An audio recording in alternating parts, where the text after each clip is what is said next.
Hi and welcome back to freesciencelessons.co.uk.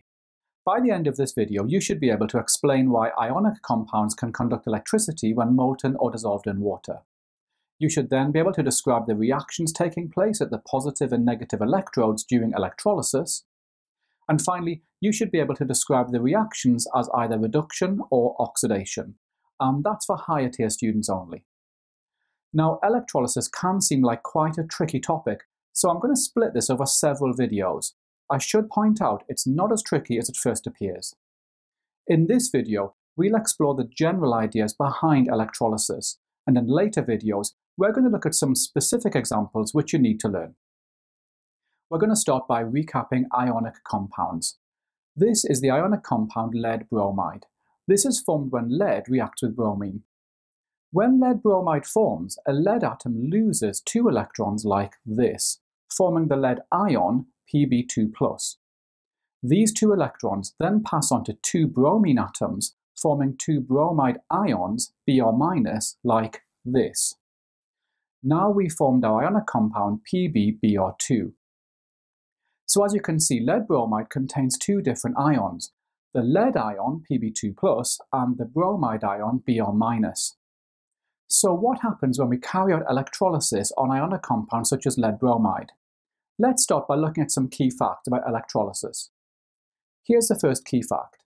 Solid ionic compounds cannot conduct electricity, and that's because the ions are locked in place. They're not free to move. I'm showing you the structure of a solid ionic compound here. This is lead bromide, which we saw before, but the idea applies to all ionic compounds. As you can see, the ions are locked in a regular pattern. They're held in place by strong electrostatic forces of attraction, so the ions are not free to move. However, when an ionic compound is melted or dissolved in water, the forces of attraction are broken and the ions are free to move. Because the ions can now move, these liquids and solutions can now conduct electricity, and scientists call these liquids or solutions electrolytes. So we're going to look now at what happens when we carry out electrolysis on a molten ionic compound such as lead bromide. Remember that the word molten means melted. So lead bromide contains 2 ions, the positive lead ion Pb2+ and the negative bromide ion Br-. In electrolysis, we've got 2 electrodes. These are made of a conducting material such as graphite or a metal.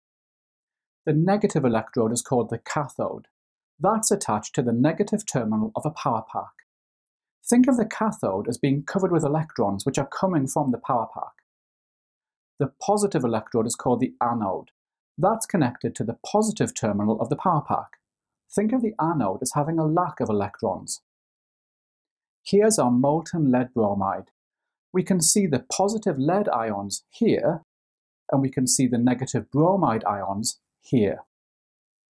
The positive lead ions are attracted to the negative electrode, and that's because opposite charges attract. The lead ions now gain 2 electrons to form lead atoms. Because the lead ions are gaining electrons, that's an example of a reduction reaction. The negative bromide ions are attracted to the positive electrode. Here they lose 1 electron to form bromine atoms. Because the bromide ions are losing an electron, that's an example of an oxidation reaction. Now I should point out that bromine atoms pair to form a bromine molecule, so we usually show the reaction like this. In the next video, we're going to look at how we can use electrolysis to extract reactive metals such as aluminium. Remember, you'll find plenty of questions on electrolysis in my revision workbook, and you can get that by clicking on the link above. Okay, so hopefully now you should be able to explain why ionic compounds can conduct electricity when molten or dissolved in water. You should then be able to describe the reactions taking place at the positive and negative electrodes during electrolysis. And finally, you should be able to describe the reactions as either reduction or oxidation. And that's for higher tier students only.